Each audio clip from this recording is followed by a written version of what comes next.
நடைபெற்று முடிந்த நாடாளுமன்ற பொதுத் தேர்தலில் ராமநாதபுரம் நாடாளுமன்ற தொகுதியுடைய சுயேட்சை வேட்பாளராக நான் போட்டியிட்டேன்.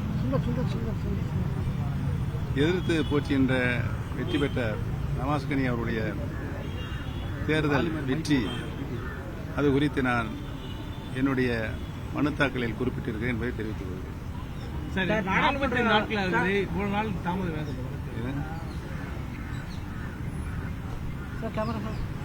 இன்றுதான் வழக்கு தாக்கல் செய்யப்படுவதற்கு இறுதி நாளாக இருப்பதனால் இன்று தாக்கல் செய்திருக்கிறோம்.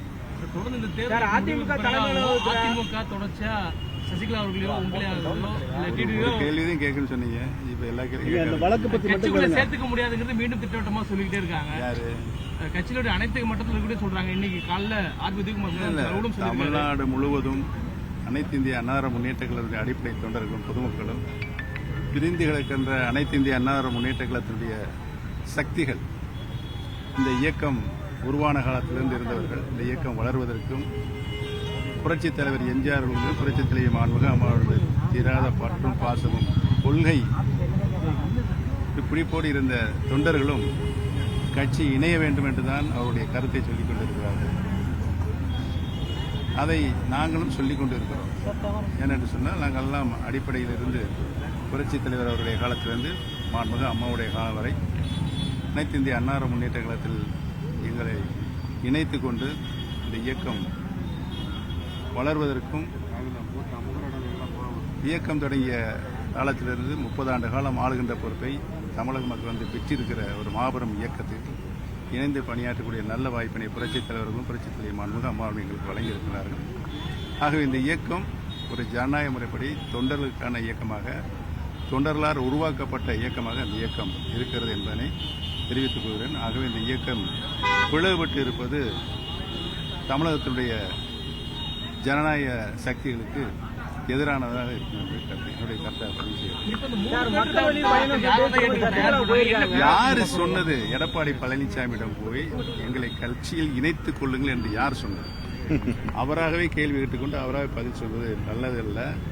இந்த இயக்கத்தில் முடிவு இன்னும் சில நேரத்தில் தெரியும்.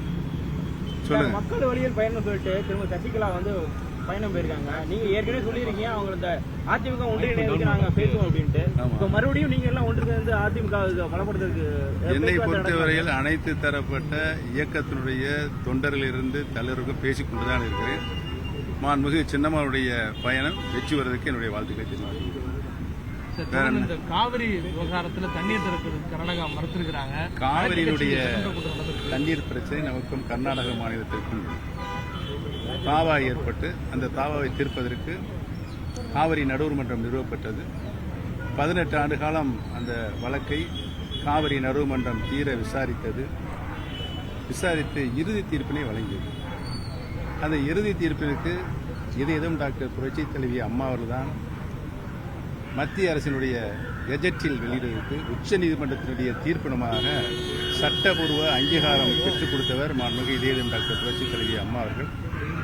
அதோடு மட்டுமல்லாமல் அந்த நீரை பெறுவதற்கு 2 ஆணையங்களும் அமைத்தவரும் இதயம் டாக்டர் புரட்சித் தலைவி அம்மா அவர்கள் தான் என்பதை இந்த நல்ல நேரத்தை தெரிவித்துக் கொள்ள வேண்டும்.